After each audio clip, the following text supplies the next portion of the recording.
परम पूज्य गुरुदेव के चरण में कोटि कोटि वंदन। नमस्कार मंत्र से आज की क्लास की शुरुआत करते हैं। ओम ह्रीं नमो अरहंताणं। ओम ह्रीं नमो सिद्धाणं। ओम ह्रीं नमो आयर्याणं। ओम ह्रीं नमो वज्झायाणं। ओम ह्रीं नमो लोई सव्वसाहुणं। एसो पंचणमुक्कारो सव्वपापपणासनो मंगलाणं च सव्वेसिं पढ़मं हवै पढ़मं।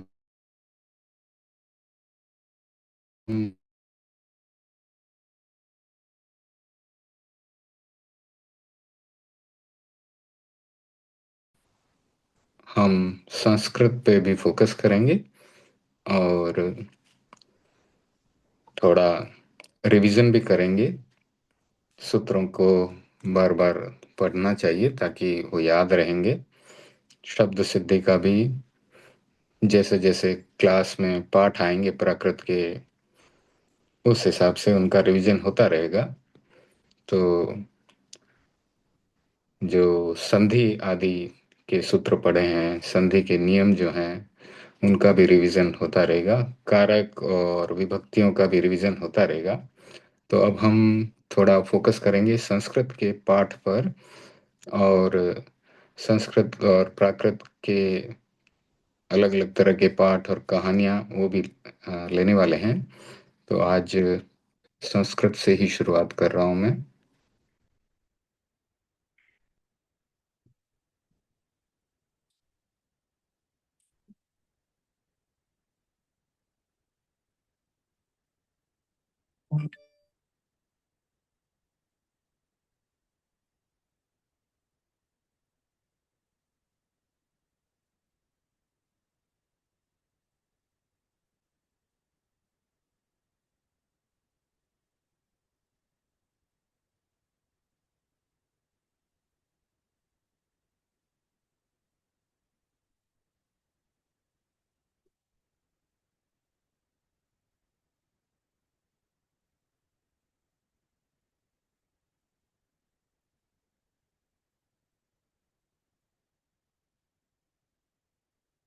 संस्कृत के 7 चैप्टर इसमें पूरे हो गए हैं और अब मुझे अभ्यास का भी समय मिलेगा और अभ्यास का भी शुरू कर देंगे। तो 7वां चैप्टर हमारा चल रहा था। इसमें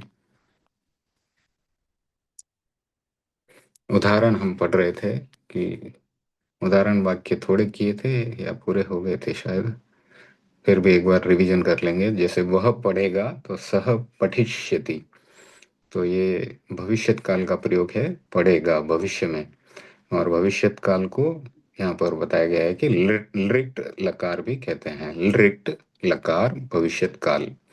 और इसमें भविष्यति, भविष्यतः, भविष्यन्ति, भविष्यसि, भविष्यथः, भविष्यथ, भविष्यामि, भविष्यावह, भविष्यामः, इस प्रकार से धातुओं का प्रयोग किया जाता है। धातुओं के इस प्रकार से रूप बनते हैं।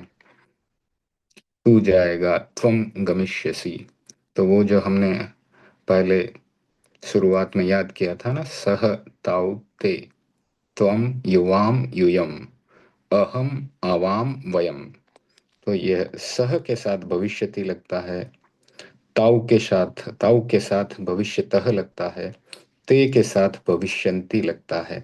तो सह ताऊ ते यानी वह, वे दोनों और वे सब। त्वम भविष्यसि, युवाम भविष्यथः, यूयम भविष्यथ। त्वम यानी वह, सॉरी, त्वम यानी तुम, युवाम यानी तुम दोनों, यूयम यानी तुम सब। तो आपको पता ही है संस्कृत में एक वचन, द्विवचन और बहुवचन इस प्रकार से रूप चलते हैं। तो प्रथम पुरुष में सह भविष्यति, फिर ताऊ भविष्यतः, ते भविष्यन्ति। फिर मध्यम पुरुष में त्वम भविष्यसि, युवाम भविष्यथः, यूयम भविष्यथ। फिर उत्तम पुरुष में अहम भविष्यामि, अहम यानी मैं, आवाम भविष्यावह, यानी हम दोनों। फिर अहम, आवाम, और फिर वयम होता है। वयम किसके लिए? हम सब के लिए। वयम भविष्यामः। ठीक है ना? तो ये टेबल जो है धातु के रूपों की बनती है। 3 बाई 3 यानी 9 शब्द, या 9 शब्द रूप, 9 धातु रूप बनते हैं एक एक लकार के। इस प्रकार के 10 लकार प्रयोग में आते हैं। तो एक एक करके हम सब लकारों के बारे में बताएंगे। प्रेजेंट टेंस यानी वर्तमान काल का तो आपको पता ही है। भवती, भवतः, भवन्ति, भवसि, भवथः, भवथ, और भवामि, भवावह, भवामः। और प्रयोग कैसे करना है वो आपको अभी अभी मैंने बताया। प्रथम प्रथम पुरुष में वह के लिए सह के साथ भविष्यति, तौ के साथ भविष्यतः, ते के साथ भविष्यन्ति। ठीक है। मध्यम पुरुष में तुम के लिए त्वम भविष्यसि, युवाम भविष्यथः, यूयम भविष्यथ। फिर उत्तम पुरुष तो त्वम हुआ तुम के लिए, और उत्तम पुरुष हम के लिए या मैं के लिए। तो अहम भविष्यामि यानी मैं, आवाम भविष्यावह यानी हम दोनों, और वयम भविष्यामः यानी हम सब। तो इस प्रकार से ये 9 धातु रूप बनते हैं एक एक लकार में, और इस प्रकार से हम उन्हें प्रयोग में लाते हैं। और इसी प्रकार से यहाँ पर और भी बहुत सारी धातुएं यहाँ पे दी हुई हैं। पठ के लिए पठिष्यति रूप बनता है, ये पिछली बार में हमने पढ़ा था। लेखिष्यति, गमिष्यति, हसिष्यति हंसने के लिए है, आगमिष्यति आने के लिए है, रक्षिष्यति रक्षा करने के लिए है, वदिष्यति बोलने के लिए है, पतिष्यति तो ये पत पतित होने के रूप में है, पतिष्यति। तो यहाँ पर हमने इतने सब धातु रूप पढ़े थे, जैसे भ्रम है, रूह है, त्यज है, वस है, नी है, री है, कृष है, वह है, दुह है, याच, दंड, रुद्ध, ची, ब्रू, शास, मत, मुश, आदि आदि। और फिर ये इनके रूप आ रहे हैं। स्मरिष्यति स्मरण करने के अर्थ में है। फिर करिष्यति करने के अर्थ में है। अस भविष्यति होने के अर्थ में है। चोरयिष्यति चुराने के अर्थ में है। चिंतयिष्यति चिंतन करने के अर्थ में है। चिंतयिष्यति। फिर कथयिष्यति कथन करने के उसमें है। भक्षयिष्यति खाने के अर्थ में है। एशिष्यति इच्छा करने के अर्थ में है। खादिष्यति ये भी खाने के अर्थ में है। धाविष्यति धाव यानी दौड़ना। क्रीडिष्यति खेलने के अर्थ में है। चलिष्यति चलने के अर्थ में है। भ्रमिष्यति भ्रमण करना, घूमना। हरिष्यति तो ये सब जो है किसके हैं? लृट लृट लकार भविष्यत काल के उदाहरण है। हरिष्यति, ज्वलिष्यति ज्वलिष्यति जलन, ज्वलन यानी जला देना। चरिष्यति चरने के अर्थ में, खाने के अर्थ में। वर्षिष्यति आदि आदि। ठीक है। तो इनमें भी ये, हाँ, बाकी के इधर जो दूसरे धातु रूप दिए हैं इनमें थोड़ा परिवर्तन बताया है। पच का पक्षति हो जाता है, नम का नंशति हो जाता है, दृश का दृक्षति हो जाता है, सद का सच्छति हो जाता है, स्था का स्थाश्यति, पा का पाश्यति, ग्रा का ग्राश्यति, जी का जश्यति, तुद का त्वत्स्यति, स्पृश का स्पृक्षति, पृच्छ का प्रक्षति, रूह का रोक्षति, त्यक्षति त्यज का छोड़ने के अर्थ में, वस रहने के अर्थ में, वत्स्यति नी नश्यति ले जाने के अर्थ में, कृष कर्कशति ये खेत में हल चलाना आदि, खींचना आदि, वह वक्ष्यति वहन करना, दह धक्ष्यति दहन करना, तप तप्स्यति तपना, गई गाश्यति गाने के अर्थ में है। तो धातुएं भी आत्मनेपदी और परस्मैपदी दो प्रकार की होते हैं, दो प्रकार के रूप होते हैं उनके। और उभयपदी भी होती है धातुएं। तो आत्मनेपद में अलग रूप चलते हैं, परस्मैपद में अलग रूप चलते हैं। नी आदि के क्रमशः लट में इस प्रकार रूप चलेंगे। नयति, हरति, कर्षति, वहति, दोग्धि, याचते, दंडयति, रुणद्धि, चिनोति, ब्रवीति, शास्ति, मथनाति, मुष्णाति। तो ये धातुएं द्विकर्मक हैं, यानी इनमें दो कर्म होते हैं। वाक्य में प्रयोग करते हैं तो द्विकर्मक धातु में दो कर्म आते हैं। जैसे कि हम उदाहरण लें, राम ने लक्ष्मण को पुस्तक दी। ठीक है, तो इसमें पुस्तक भी कर्म है और लक्ष्मण भी कर्म है। राम ने क्या किया? पुस्तक दी। किसको दी? लक्ष्मण को दी। और कौन सी क्या चीज दी? पुस्तक दी। तो पुस्तक और लक्ष्मण ये दोनों कर्म हैं, इसलिए द्विकर्मक, दो कर्म हैं। दुह यानी दूध दुहना है, तो राम गाय का दूध दुह रहा है। तो यहाँ पर गाय भी कर्म हो गया और दूध भी कर्म हो गया। ठीक है ना? तो ये याचना करना, तो भिखारी राजा से धन की याचना करता है। ठीक है ना? तो राजा भी कर्म में आ जाएगा, याच भी जो है, सॉरी, धन भी कर्म में आ जाएगा। तो याचना करता है, इसलिए वहां पर याच धातु के साथ दो कर्म आ रहे हैं, इसलिए इन धातुओं को द्विकर्मक धातुएं कहा गया है। तो एक वाक्य बनता है, उसमें जो है कर्म, सॉरी, उसमें, हाँ, जो कर्म जो है वो एक भी हो सकता है और दो भी हो सकता है। राम लक्ष्मण को देख रहा है, तो इसमें लक्ष्मण कर्म है, एक ही है, तो उसमें द्वितीय विभक्ति लगती है और वहां पर एक कर्म है। लेकिन अभी जो हमने उदाहरण के साथ देखा कि दुह धातु के साथ ये द्विकर्मक है, तो वाक्य में दो कर्म आते हैं। ठीक है ना? तो इस प्रकार से ये धातुएं द्विकर्मक हैं। दुह, याच, पच, दंड। इसका एक श्लोक भी आता है, बहुत बहुत ही अच्छा श्लोक है, वो भी मैं भेजूंगा। इन द्विकर्मक धातुओं को याद करने के लिए वह श्लोक बताया जाता है। ठीक है, फिर इसके उदाहरण वाक्य और एक बार पढ़ लेंगे। तो अभी हमारा फोकस ये संस्कृत के कम से कम 10 पाठ पूरे करने हैं और फिर उनके 10 अभ्यास भी पूरे करने हैं। ठीक है ना? तो ये हमारा टारगेट रहेगा, कोशिश रहेगी कि ये पूरा कर लें। तो अभी वैसे मैं गुरुदेव के दर्शन के लिए भी जा रहा हूँ, तो साथ साथ में टाइम भी मिलेगा, तो उस हिसाब से ये कंप्लीट हो जाएंगे 10 अभ्यास। और हो सका तो प्राकृत के जो चैप्टर्स हैं उनके भी अभ्यास पूरे करने की कोशिश करूंगा, जैसे जैसे समय मिलता जाएगा। और ये 10 का टारगेट हो जाएगा। सूत्रों का, हमारा प्राकृत के सूत्रों का टारगेट वो कंप्लीट कर लिया हमने। वो 100 के लगभग सूत्र हमने कर लिए हैं। और इसके 10 चैप्टर पूरे हो जाएं और प्राकृत के और संस्कृत के अभ्यास पूरे हो जाएं, उसके बाद हम धातु रूप और शब्द रूप उनकी सिद्धि में लग जाएंगे। पहले शब्द शब्द सिद्धि में लगेंगे, उसके सारे सूत्र पढ़ेंगे संस्कृत और प्राकृत में, क्योंकि दोनों में अलग अलग रूप बनते हैं। जैसे रामः, रामौ, रामः, ये कैसे बना, उसके साथ सूत्र लगते हैं, तो उसके सूत्र करेंगे।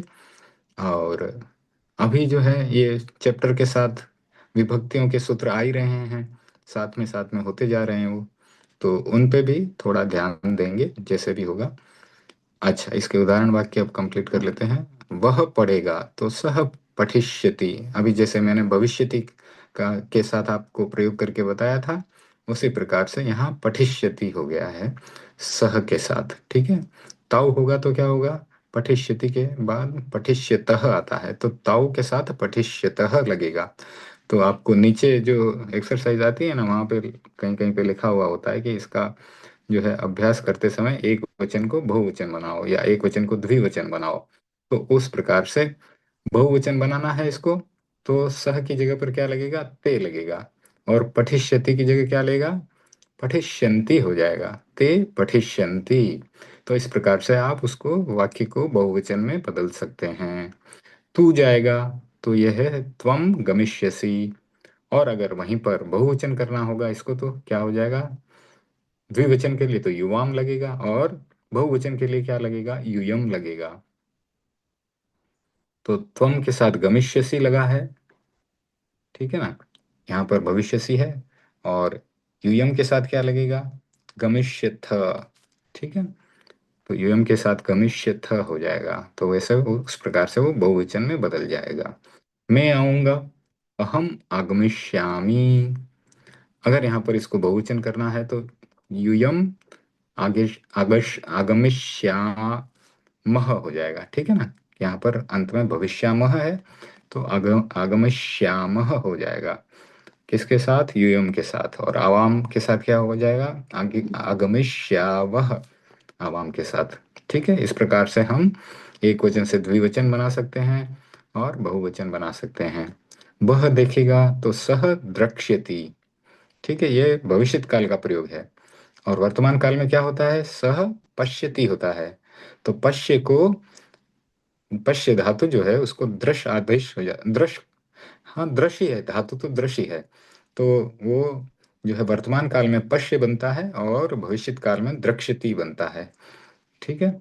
बकरी का दूध दूहता है, अजाम दुग्धम दोग्धी।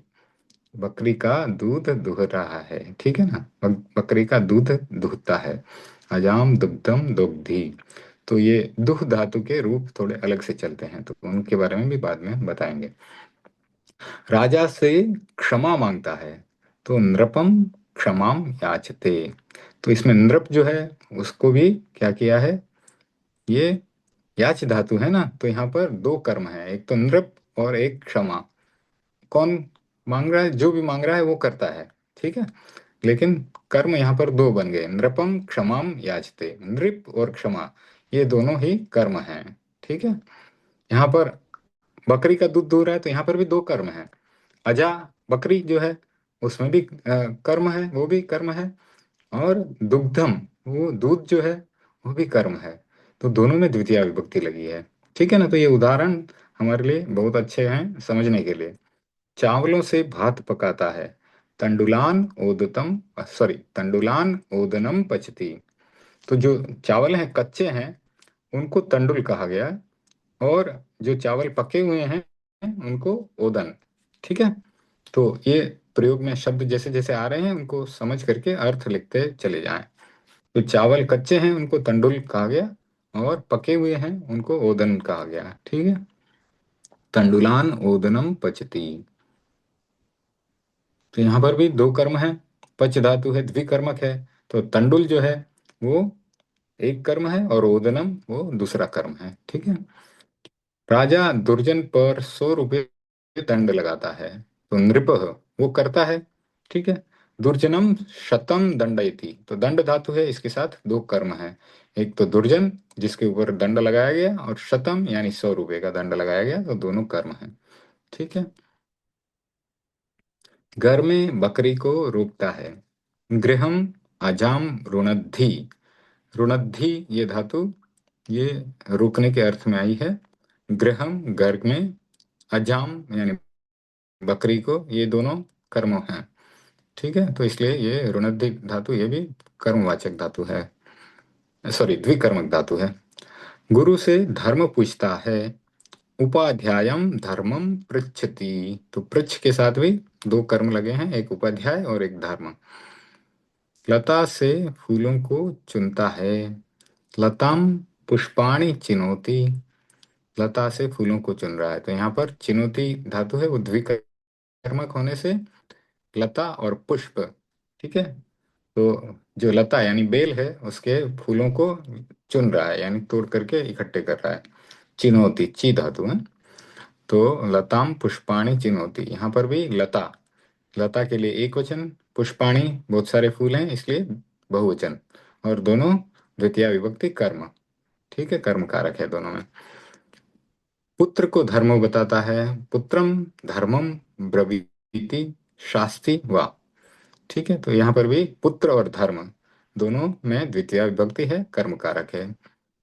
राम से 100 रुपये जीतता है, रामम शतम जयति। तो यहाँ पर ये जयति धातु ये भी कर्म द्विकर्मक है। और राम और शत, 100 रुपये जीता दोनों राम से, ठीक है। तो ये दोनों क्या है? कर्म है, और द्वितीय विभक्ति है, कर्म कारक लगा है। समुद्र से अमृत को मथता है, सागरम सुधाम मथनाति। ठीक है, मंथन करने के लिए छाछ को भी मंथन करके हम, मतलब दही को मंथन करते हैं, मथते हैं, तब उसमें से मक्खन निकलता है। उसी प्रकार से जो पौराणिक कहानी है उसमें समुद्र का मंथन किया गया और उसमें से रत्न अमृत आदि निकाले गए थे। तो समुद्र से अमृत को मथता है, सागरम सुधाम मथनाति। ठीक है, तो यहाँ पर भी ये द्विकर्मक क्रिया है। और सागर और सुधा, सुधा यानी अमृत, तो ये दोनों जो हैं इनमें द्वितीय विभक्ति लगी है, कर्म कारक है। राम के 100 रुपये चुराता है, रामम शतम मुष्णाति। ठीक है, राम के 100 रुपये चुराता है, तो यहाँ पर भी ये द्विकर्मक क्रिया है। और राम और शत, इनमें द्वितीय विभक्ति लगी और ये कर्म कारक है। बकरी को गांव में ले जाता है, अजाम ग्रामम नैति हरति कर्षति वहति। तो यहाँ देखिए, नैति हरति कर्षति और वहति दोनों ले जाने के, सॉरी, चार धातु हैं जो हैं, उनका अर्थ एक ही रूप है। यानी ले जाने के अर्थ में चारों धातुओं का यहाँ प्रयोग किया है। कर्षति का वैसे खेत में जो है हल खींचने के लिए भी प्रयोग में लिया जाता है। हरती हरण करने के अर्थ में भी प्रयोग में आती है। बहती वहन करने के अर्थ में भी प्रयोग में आती है। तो यहाँ पर ये सब द्विकर्मक धातुएं हैं। और दो कर्म कौन कौन से हैं? अजा और ग्राम। ठीक है, समझ में आ गया? क्लियर? अभी इसके संस्कृत बनाओ। तो ये आपको जो है करना है, वह लिखेगा, वह पढ़ेगा, बहुत आसान आसान है। यहाँ पर वह यानी सह लिखेगा, तो ये यहाँ पर लिख धातु का रूप बताया हुआ है आपको, लेखिष्यति यहाँ पर था कहीं, तो उस हिसाब से आपको उसको बनाना है। कहाँ था? पच नहीं, ऊपर में है ये। हाँ, लेखिष्यति था। ठीक है, ये लेखिष्यति, सह लेखिष्यति। ठीक है, इस रूप में वह लिखेगा आ जाएगा। वह पढ़ेगा तो सह पठिष्यति, बहुत आसान आसान है। वह हंसेगा, सह हसिष्यति।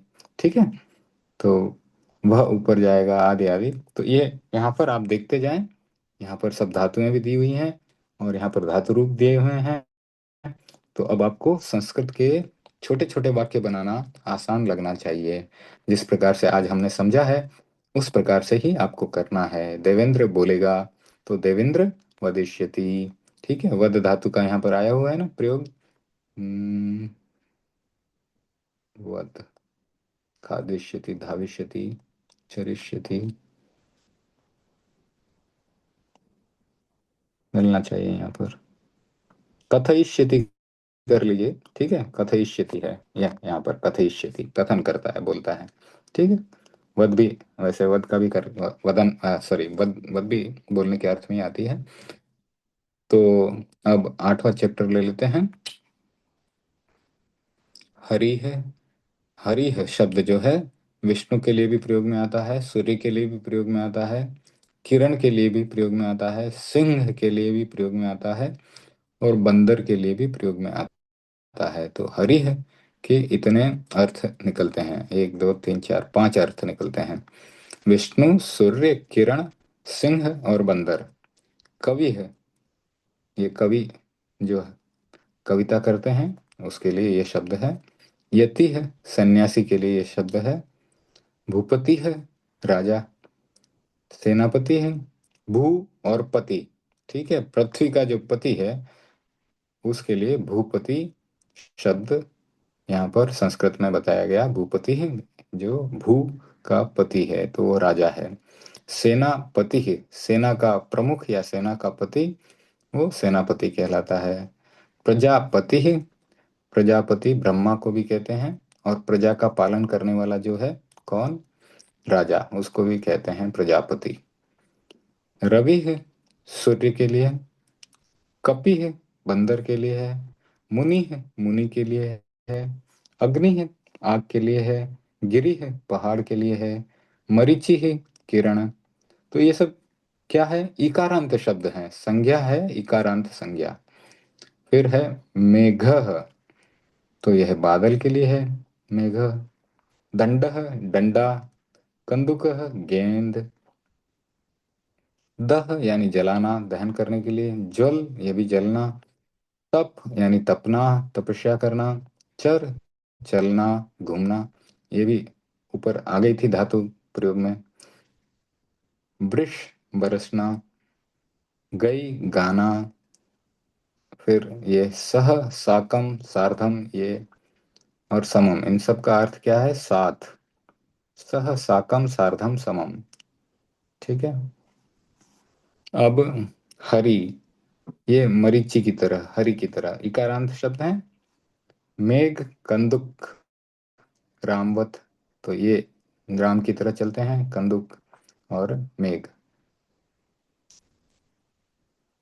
कंदुक यानी गेंद के लिए प्रयोग में आता है। मेघ बादल के लिए, अभी किसके लिए पढ़ा हमने, मेघ का अर्थ बादल। मेघ, हाँ, इधर था ना बादल, ठीक है। अब और क्या था इसमें मेघ के बाद? हम्म, ठीक है। दह, गई, भक्तिवत है इनका, इनके रूप जो है भक्ति की तरह चलते हैं। दहती, ठीक है, दहती, दहतः, दहंती आदि आदि। शब्द रूप, हरि शब्द के पूरे रूप स्मरण करो। तो हरि शब्द का मैंने आपको भेजा हुआ है, एक ही एक टेबल बनाई थी ना, उसमें सारा था। तो उसका बाद में हम रिवीजन कर लेंगे। हरि, रमा, इकारांत उकारांत सब एक ही जगह पे मैंने भेजे थे।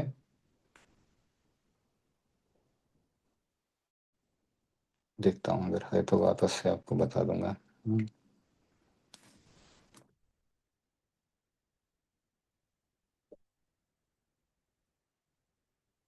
ठीक है, उसका बाद में हम रिवीजन कर लेंगे। तो शब्द रूप जितना हो सके याद करने हैं, धातु रूप भी जितना हो सके याद करने हैं। अब अच्छा, अभी कारक के हम नियम पढ़ रहे हैं। तो पिछले पार्ट में द्वितीय विभक्ति के कर्म कारक के पढ़े थे, इसमें तृतीय विभक्ति के आ रहे हैं। उसके पहले यहाँ पर इन्होंने और भी चीजें दी है। तो 22 नंबर यहाँ पर शब्द रूप, हरि शब्द के पूरे रूप स्मरण स्मरण करो, यानी उनको याद करो, संक्षिप्त रूप लगाकर कवि आदि के रूप बनाओ। सभी इकारांत पुल्लिंग शब्द हरिवत चलेंगे। नियम 16 इन शब्दों में भी लगेगा। जैसे जो यहाँ पर हरि है ना, र है, इसके कारण जो न की जगह है अणा हो जाता है। तो हरि, रवि, गिरी, जैसे हरिणा, हरिणाम। ठीक है। तो ये न जो है अणा बन जाता है र के योग से। ठीक है। र और श, मूर्धन्य श। ठीक है। फिर आगे है नियम नंबर 22। 16 नंबर का नियम वापस पढ़ना है, यहाँ पर बता देता हूँ वापस में। 16 नंबर का नियम, ये रहा 16 नंबर का नियम। र और श के बाद न को अणा हो जाता है, तो ये चीज ध्यान में रखनी है। बीच में कोई व्यवधान भी हो, बीच में कोई दूसरा शब्द भी हो, यदि अट यानी स्वर, कोई भी स्वर बीच में हो, ह या व र बीच में हो, क वर्ग बीच में हो, प वर्ग बीच में हो, आ बीच में हो, हलंत न बीच में हो, तो भी इन शब्दों में यह नियम लगेगा। किसमें? जिसमें कि जिस शब्दों में ये हलंत र और हलंत श जिसमें भी होता है, जैसे गृह, नगर, कार्य, वर्ष, पुष्प, पत्र आदि। ठीक है, इनमें न का आना हो जाता है। सब ठीक है, यहाँ पर थे हम। पति है समास एव। पति शब्द किसी शब्द के अंत में समस्त होगा तो उसका रूप हरि के तुल्य चलेगा। ठीक है, क्योंकि ये इकारांत हो जाता है ना, भूपति। तो भूपति ना, भूपतये, भूपते है। ठीक है। तो ये इकारांत हो जाता है, जैसे गृहपति, सेनापति, भूपति।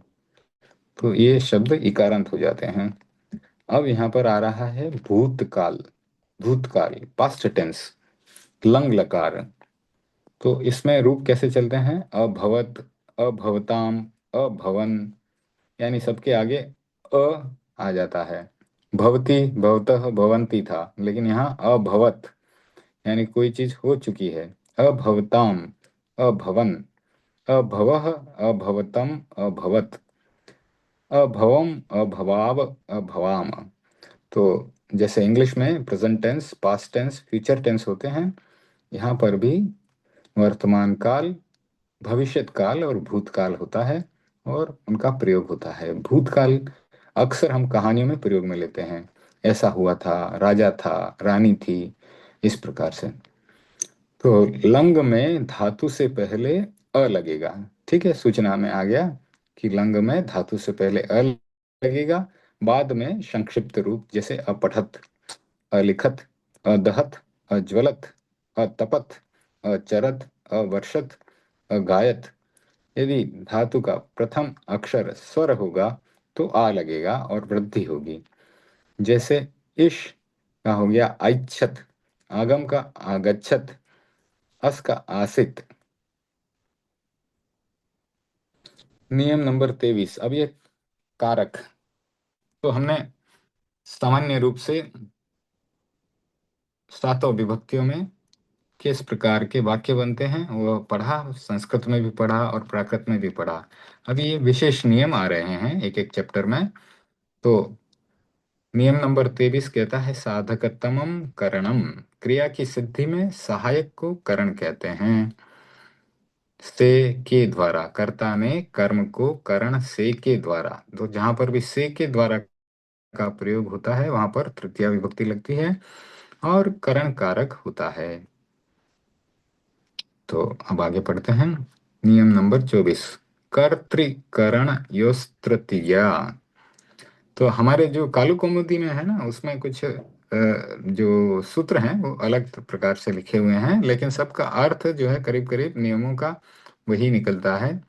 तो कर्तृकरण योस तृतीया, यानी कर्तृकरण, इसमें तृतीया विभक्ति लगती है, तो करण में तृतीया होती है। इस सूत्र का अर्थ है। और कर्मवाच्य तथा भाववाच्य में भी कर्ता में तृतीया होती है। जैसे कंदुकेन क्रीडति, यानी गेंद से खेलता है।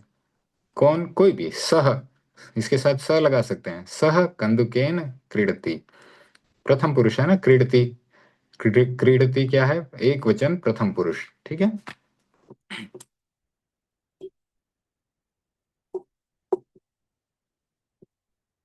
तो खेल रहा है, किसकी सहायता से खेल रहा है? गेंद की सहायता से। तो करण से के द्वारा, यानी गेंद से खेलता है या गेंद के द्वारा खेलता है। फिर दंडेन चलती, तो दंड की सहायता से चल रहा है, ठीक है ना।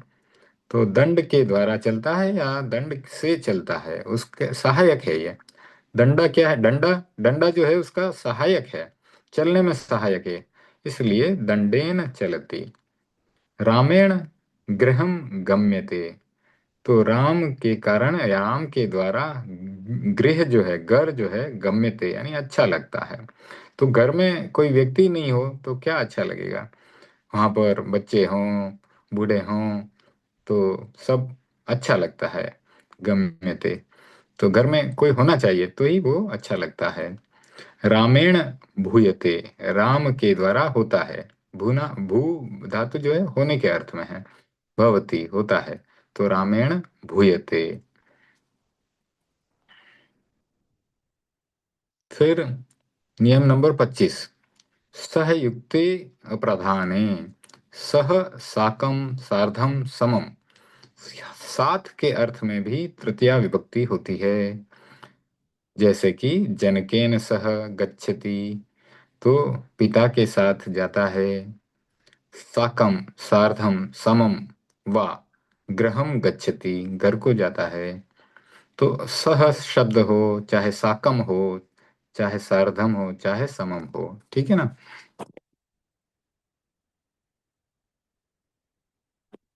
तो ये चारों शब्द जो है वे किस अर्थ में प्रयोग में आते हैं? साथ के अर्थ में। फिर है 26 नंबर, इत्थम भूत लक्षणे, जिस चिन्ह से किसी व्यक्ति या वस्तु का बोध होता है उसमें भी तृतीया विभक्ति होती है। तो हमारे कालू कौमुदी में भी यह है, ये सूत्र जो है वो है इत्थम भूत लक्षणे। जिस चिन्ह से किसी व्यक्ति या वस्तु का बोध होता है उसमें तृतीया होती है। जैसे जटाभिः यतिः, जटाभिः यतिः, यानी जटा से सन्यासी का ज्ञान होता है। तो सिर के ऊपर लंबे लंबे बालों को बांध करके रखा हुआ होता है, उसकी जटा जो सन्यासी की होती है। हमने जो सन्यासियों के बारे में सुना है या देखा है, तो जटा भी है यति है, यानी जो सन्यासी होते हैं जटाजूटधारी, जटाधारी होते हैं, जटा धारण करते हैं सिर पे, उनको साधारण जनता में सन्यासी के नाम से जाना जाता है। जटा भी है यति है, यानी जो जटाधारी है, जटा जो है उसका लक्षण है, चिन्ह है, वैसा सन्यासी। फिर है तो, कारण बोधक शब्दों में भी तृतीया होती है। अध्ययनेन वस्ति, यानी कोई व्यक्ति पढ़ाई के लिए कहीं बाहर जाकर के रहता है। ठीक है। तो हम बचपन में गांव में रहते थे, तो वहाँ पर स्कूल की पढ़ाई जो है, ऊंची पढ़ाई नहीं होती थी। जैसे 10वीं तक स्कूल थी या 12वीं तक स्कूल थी। तो आगे कॉलेज की पढ़ाई के लिए बड़ी सिटी में, बड़े शहर में जाना पड़ता था।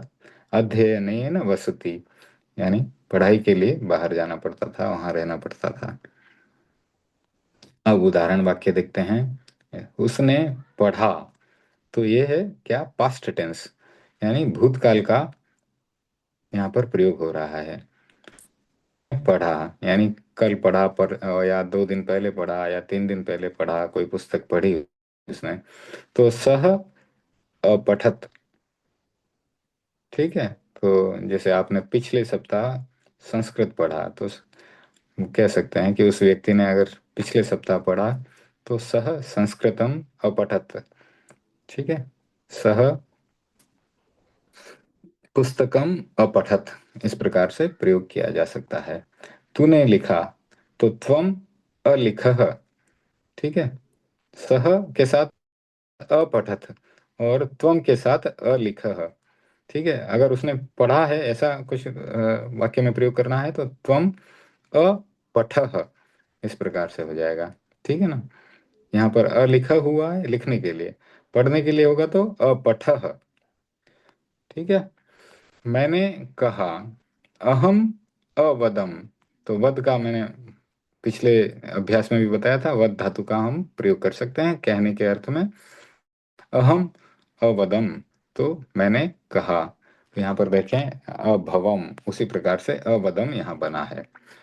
भूपति ना सह सेनापति है चरती। तो भूपति यानी राजा के साथ सेनापति चल रहा है। ठीक है। चरती, सॉरी, चरती का हाँ चलने के अर्थ में प्रयोग हुआ था ना पिछले उसमें, चर। हाँ, चर चलना घूमना, ठीक बात है, चलना या घूमना। तो सेनापति जो है क्या कर रहा है, राजा के साथ चल रहा है, घूम रहा है। यतिना सार्धम कवि है गायति। यति यानी साधु, उसके साथ कवि, कवि जो है गा रहा है। ठीक है। यतिना सार्धम कवि गायति।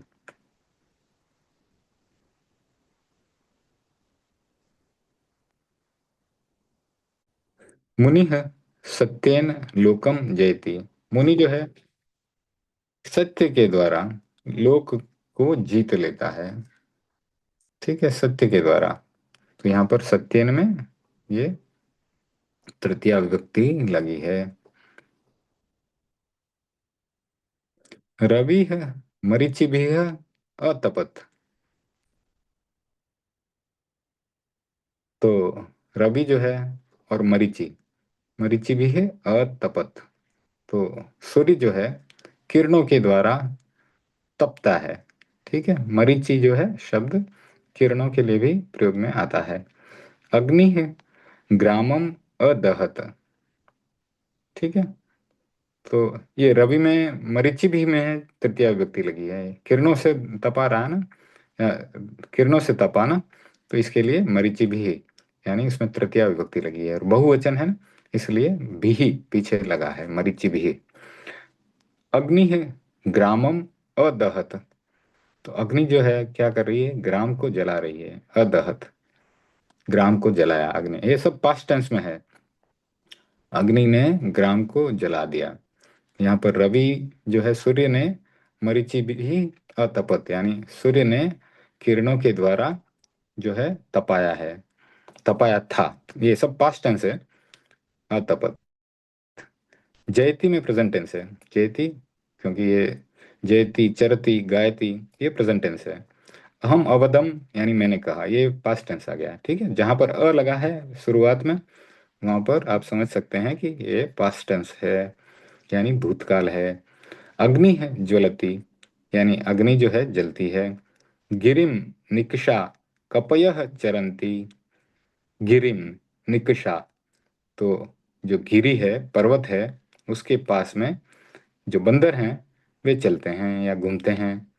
मेघः वर्षति, बादल जो है बरस रहा है, ठीक है। ये प्रेजेंट टेंस है। चरंती भी प्रेजेंट टेंस है, ज्वलती भी प्रेजेंट टेंस है, यानी वर्तमान काल है। प्रजापति हरिः लोकम करोति, तो प्रजापति किसके लिए, ब्रह्मा के लिए प्रयोग में आया है यहाँ पर। लोक को करता है, यानी जो हिंदू संस्कृति है उसमें ऐसी मान्यता है कि ब्रह्मा जो है लोक का निर्माण करता है, लोक को बनाता है। अध्ययनेन, अध्ययनेन, अध्ययनेन, यानी अध्ययन के उद्देश्य से, वसति यानी रहता है। विद्यया ज्ञानम भवति, विद्या से ज्ञान होता है। धर्मेण हरिम पश्यत, तो यहाँ पर देखिए संधि का प्रयोग है, हरिम, और उसके बाद क्या है, प्लस अपश्यत। तो ये अगर संधि का ज्ञान नहीं होगा इस प्रकार से तो गलत अर्थ निकल जाएगा। अपश्यत यानी पास्ट टेंस हो गया, और किसी ने सोच लिया हरिम पश्यत कर दिया तो गड़बड़ हो जाएगी। हरिम अपश्यत, तो म इसमें जो है हलंत है, प्लस अपश्यत है तो हलंत म और अ जुड़ गया है, संयोग हो गया है उन दोनों का, तो हरिम म पश्यत हो गया ये। ठीक है, ऐसा भक्तामर के जो श्लोक हैं उसमें बहुत जगह पर हुआ है। तो धर्मेण हरिम पश्यत हो गया, तो धर्म के द्वारा हरि यानी भगवान को देखा। ठीक है। अब ये अभ्यास संस्कृत बनाओ, ये आपको बनाने हैं। राम गेंद से खेला, तो रामः कंदुकेन क्या हो जाएगा, अखेलत। ठीक है, जैसे अपठत होता है वैसे अखेलत हो जाएगा यहाँ पर। तो ये सारे बनाने हैं और मैं भी बना करके आपको भेजूंगा। एक एक चैप्टर और हो सकता है, अभ्यास 9 भी आज कर लेते हैं।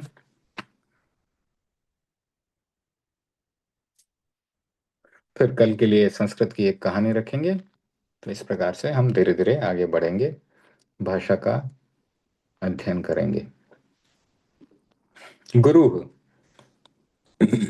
गुरु शब्द का प्रयोग इन अर्थों में होता है। जो साधारण अर्थ है गुरु, यानी जो हमें शिक्षा देते हैं, अच्छी शिक्षा देते हैं, वे हमारे गुरु हैं।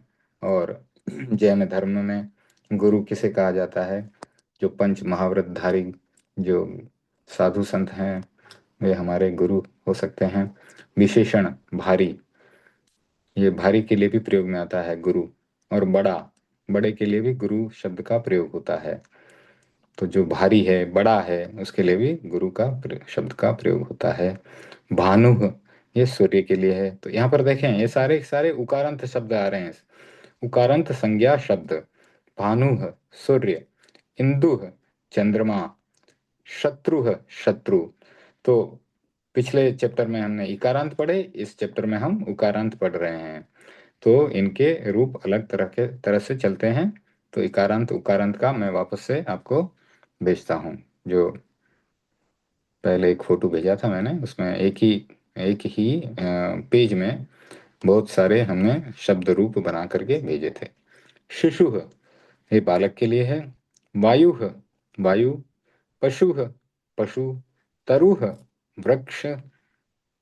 साधु, साधु शब्द ये भी बहुत सारे इसके अर्थ में प्रयोग में आता है। जैसे साधु सज्जन को भी कहते हैं, जो सरल होता है उसको भी साधु कहते हैं, अच्छा होता है उसे भी साधु कहते हैं, जो निपुण होता है, एक्सपर्ट होता है, उसको भी साधु कहते हैं। और हमारे जैन धर्म में साधु यानी जो पंच महाव्रत धारी साधु हैं उनको साधु कहते हैं। काणः, काना। कर्णः, कान। बधिरः, बहरा। पादः, पैर। खंजः, लंगड़ा। शब्दः, शब्द। अर्थः, अर्थ शब्द भी देखिए 3 अर्थ में प्रयोग में आ रहा है यहाँ पर। अर्थ यानी अर्थ, मतलब या अर्थ, और फिर धन यानी पैसा, संपत्ति, धन। फिर प्रयोजन यानी क्या प्रयोजन है, क्या मतलब है, उसमें भी अर्थ शब्द का प्रयोग होता है। विवादः यानी विवाद करना। नेत्रम, नेत्रम यानी आंख। तृणम, तिनका। सुखम, सुख, दुखम दुख, प्रयोजनम प्रयोजन, हसितम हंसना, प्रकृति स्वभाव, अलम बस, बस हो गया, अलम यानी बस हो गया, पर्याप्त हो गया, समर्थ, समर्थ के लिए भी अलम शब्द का प्रयोग होता है, शक्त उसके लिए भी प्रयोग होता है।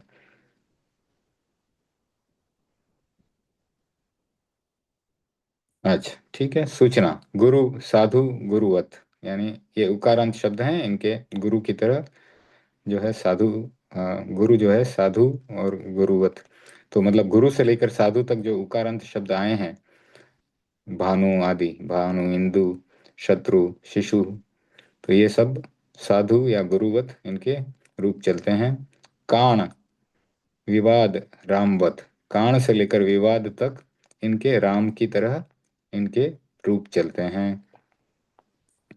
फिर नेत्र, हसित, ये ग्रहवत, गृहवत, नेत्र और हसित गृहवत, यानी इनके कैसे चलेंगे, नपुंसकलिंग के, जैसे फलम फले फलानी, उस तरह से इनके रूप चलेंगे।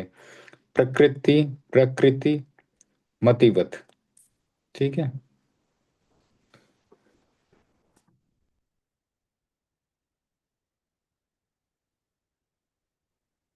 क्योंकि ये इकारांत है इसके लिए मतिवत चलेंगे इसके। और ये स्त्रीलिंग भी है शब्द, प्रकृति, प्रकृति, मतिवत, मति की तरह। व्याकरण, अब गुरु, विधिलिंग, तृतीया, अनुस्वार और संधि। शब्द रूप, गुरु शब्द के पूरे रूप स्मरण करो, देखो शब्द संख्या 4, संक्षिप्त रूप लगाकर भानु आदि के रूप गुरुवत बनाएं। सभी उकारांत पुल्लिंग शब्द गुरु के तुल्य चलेंगे। इनमें भी नियम नंबर 16 लगेगा।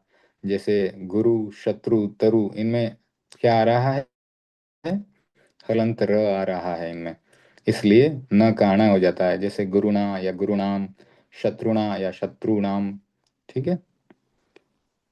अब विधिलिंग, यानी आज्ञार्थक या चाहिए अर्थ में, मुझे खाना चाहिए, ठीक है, उस अर्थ में, धातु रूप भू के विधिलिंग में।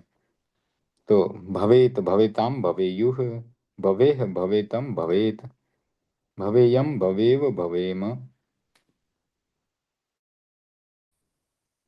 ठीक है, ये विधिलिंग, यानी आज्ञा के अर्थ में या चाहिए के अर्थ में, ऐसा होना चाहिए, ऐसा करना चाहिए, संक्षिप्त रूप लगाकर पठ आदि के रूप बनावे हैं, जैसे पठेत, पठेताम, पठेयुः, ठीक है, यानी उसको पढ़ना चाहिए, या आज्ञा दे रहे हैं कि तुम पढ़ो, ठीक है, अगर तुम पढ़ो कहेंगे तो क्या कहेंगे, त्वम भवेह, तो सह भवेत, त्वम भवेताम,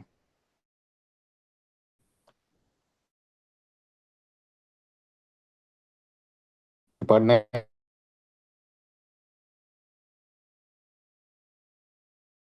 ताऊ भवेताम, ते भवेयुः, फिर त्वम भवेह, युवाम भवेतम, और यूयम भवेत, ठीक है, अहम भवेयम, आवाम भवेव, और वयम भवेम। तो इस प्रकार से हम अभ्यास कर सकते हैं, बोल करके, लिख करके, ठीक है ना, जितना अभ्यास करेंगे उतना अपने आप सहज रूप से याद होते चले जाएगा। तो अब मस्तिष्क में ये आ जाएगा, भवेत, भविताम, भवेयु, ये आज्ञा के अर्थ के लिए है, चाहिए के अर्थ में है। ठीक है, आगे पढ़ते हैं, कारक और तृतीया विभक्ति और अनुस्वार संधि। देखिए इसमें भी अनुस्वार संधि के बारे में आ रहा है। अनुस्वार संधि लगभग हम कर चुके हैं, और कुछ हमने सूत्र नहीं किए थे, उनके कारण हमें वो कुछ डाउट आ रहे थे बीच में कि वो र कैसे आया, उसको भी क्लियर कर देंगे। तो काल कौमुदी में कुछ सूत्र और भी थे, वो मैंने पढ़े फिर बाद में, तो मुझे पता चला कि उसमें उनका प्रयोग कैसे होता है करके। तो नियम नंबर 28 क्या है, किम, कार्यम, अर्थः और प्रयोजनम। तो चारों प्रयोजन अर्थ में हो तो इनके साथ तृतीया विभक्ति होती है। जैसे मूर्खेण पुत्रेण किम, तो मूर्ख के पुत्र से क्या काम, क्या प्रयोजन, किम कार्यम, को अर्थः, किम कार्यम क्या कार्य है, को अर्थ क्या अर्थ है, किम प्रयोजनम क्या मतलब है इस काम का, मूर्ख पुत्र से क्या लाभ या क्या प्रयोजन, इस प्रकार से प्रयोग में ये आता है। तो मूर्खेण पुत्रेण किम, मूर्ख पुत्र से क्या लाभ, मूर्खेण पुत्रेण किम कार्यम, इसका भी वही अर्थ है। मूर्खेण पुत्रेण को अर्थ, ये भी इसका भी वही अर्थ, इसका भी सही मतलब निकलता है। और मूर्खेण पुत्रेण किम प्रयोजनम, तो इन इस तरह से इनका प्रयोग होता है। मूर्ख पुत्र से क्या लाभ या क्या प्रयोजन। तृणेन अपि कार्यम भवति, यानी तिनका जो होता है उससे भी काम होता है। तिनका भी, उसको भी व्यर्थ नहीं समझना चाहिए, कहीं ना कहीं वो भी काम आ जाता है, कहीं नहीं तो जलाने के काम भी आ जाता है। अलम यानी बस हो गया। नियम नंबर 29 क्या कहता है, अलम बस हो गया। अलम हसीतेन यानी बस हो गया, अब हंसना बंद करो, मत हंसो। अलम विवादेन यानी विवाद मत करो। ईरान और इसराइल का जो चल रहा है, उनको कहा जा सकता है अलम विवादेन, विवाद मत करो, झगड़ा मत करो। नियम नंबर 30, येनांग विकारः, शरीर का जो अंग विकार से विकृत है उसमें तृतीया विभक्ति होती है। जैसे नेत्रेण काणः, यानी काणा है एक आंख से, तो उस, उसके लिए इस प्रकार से वाक्य में प्रयोग होता है, सह नेत्रेण काणः, यानी वह आंख से काणा है। कर्णेन बधिरः, कान से बहरा है। तो ये अंग का विकार दिखा रहा है, ये नांग विकारः, अंग का विकार जहां पर दिखाया जाता है वहां पर तृतीया विभक्ति होती है। प्रकृत्यादि प्रकृत्यादिभ्य उपसंख्यानम, प्रकृति स्वभाव आदि क्रिया विशेषण शब्दों में तृतीया विभक्ति होती है। प्रकृत्या साधु, प्रकृत्या साधु यानी स्वभाव से सरल है यह व्यक्ति।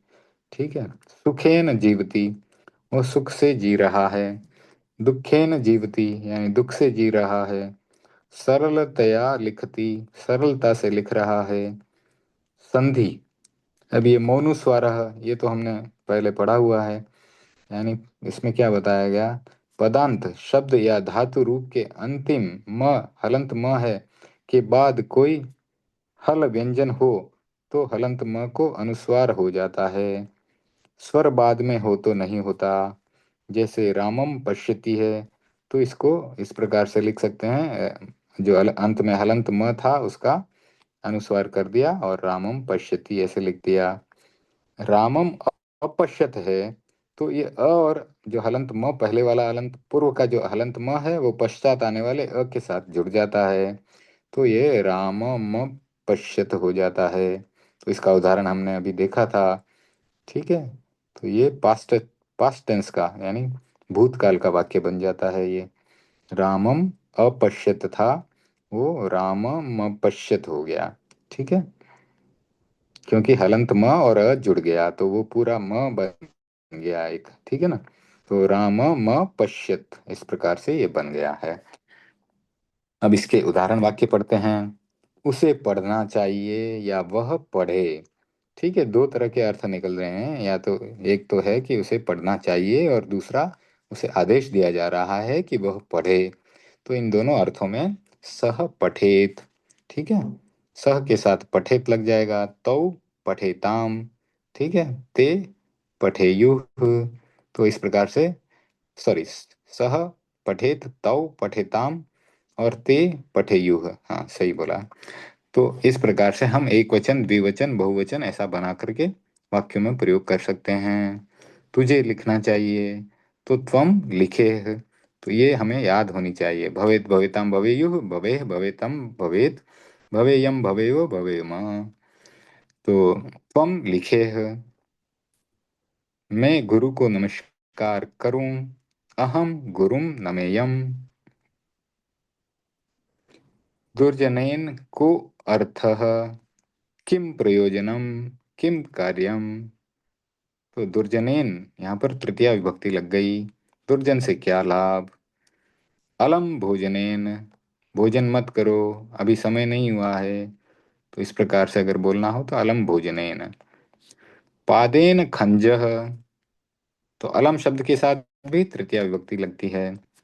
पादेन खंजः, पैर से लंगड़ा है, तो अंग विकार आ गया, इसलिए यहाँ पर तृतीया विभक्ति लगी है। गुरु शिशुम पृश गुरुः शिशुं प्रश्नं पृच्छेत। तो गुरु शिशु यानी बच्चे को प्रश्न पूछे। ठीक है। सूर्य मरीचिभिः तपेत। सूर्य जो है मरीचि यानी किरणों के द्वारा तपता है। तपेत, नहीं सॉरी, यहाँ पर आज्ञा अर्थ है, ठीक है ना।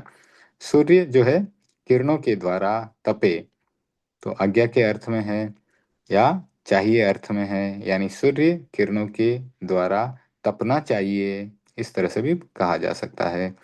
इंदु है सुधाम वर्षेत। इंदु यानी यहाँ चंद्रमा के लिए प्रयोग में आया। सुधाम यानी अमृत। तो चंद्रमा जो है अमृत की वर्षा करे, या चंद्रमा जो है अमृत की वर्षा करना चाहिए। भूपति है शत्रुन जयेत। राजा जो है शत्रु को जीते या जीतना चाहिए। साधु पशुभिः सह चरेत। साधु पशुओं के साथ चलना चाहिए, भ्रमण करना चाहिए, या चरे, या चले या भ्रमण करे। तरुः फलेह नमेत, यानी वृक्ष जो है फलों के कारण नमे यानी झुके। सज्जनाः विद्यया सह नमेयुः। सज्जन जो सरल व्यक्ति है विद्या के साथ नमते हैं, नम्र बनते हैं, यानी नम्र बने या नम्र बनने चाहिए, इस अर्थ में नमेयुः हो गया। सज्जनाः है, ठीक है। तो ये बहुवचन का प्रयोग हो गया। नमेयुः में भी बहुवचन का प्रयोग हुआ है और प्रथम पुरुष है, ठीक है। प्रकृत्याः सॉरी प्रकृत्या साधुः, यानी प्रकृति से सज्जन है, सरल है। तो आज का समय यहाँ पूरा हो रहा है, 9 चैप्टर हमारे पूरे हो चुके हैं। तो परम पूज्य गुरुदेव की आज्ञा से हम मंगल पाठ करते हैं। आप सभी को जुड़ने के लिए बहुत बहुत धन्यवाद। समझ में आ रहा है ना? कोई चीज़ मुश्किल लग रही है तो पूछ सकते हैं, कभी भी पूछ सकते हैं, ठीक है ना। कोई इसमें संकोच करने की ज़रूरत नहीं है। आगे पीछे कभी भी पूछा जा सकता है। बहुत सरल सरल वाक्य हम ले रहे हैं संस्कृत के, और भूतकाल, भविष्यकाल, वर्तमान काल, इन सब के बारे में पढ़ रहे हैं। अंग्रेजी में कह दें तो प्रेजेंट टेंस और पास्ट टेंस और फ्यूचर टेंस, ठीक है। परम पूज्य गुरुदेव की आज्ञा से मंगल पाठ कर रहे हैं। ओम ह्रीं नमो अरहंताणं, ओम ह्रीं नमो सिद्धाणं, ओम ह्रीं नमो आयर्याणं, ओम ह्रीं नमो उज्जायणं, ओम ह्रीं नमो लोये सब्बसाहुणं। ऐसो पंच नमुक्कारो सब्ब पाव पनासनो मंगलाणं च सब्वेशं पढ़मं हवै मंगलम। चत्तारि मंगलम अरहंता मंगलम सिद्धा मंगलम साहु मंगलम केवली पणत्तो धम्मो मंगलम। चत्तारि लघुत्तमा अरहंता लघुत्तमा सिद्धा लघुत्तमा साहु लघुत्तमा केवली पणत्तो धम्मो लघुत्तमो। चत्तारि शरणं पवज्जामि अरहन्ते शरणं पवज्जामि सिद्धे शरणं पवज्जामि साहु शरणं पवज्जामि केवली पणत्तं धम्मं शरणं पवज्जामि। विघ्नहरण मंगलकरण स्वाम भिक्षुनो नाम गुण ओळख सुमरण किया सरे अचिंत्या काम, सरे अचिंत्या काम, सरे अचिंत्या काम। हम सब परम पूज्य गुरुदेव के प्रति आभारी हैं। ओम अरहम, जय जिनेन्द्र। ओम अरहम। जय जी, जिनेन्द्र। जय जिनेन्द्र। आज की मीटिंग को संपन्न करते हैं। Thank you.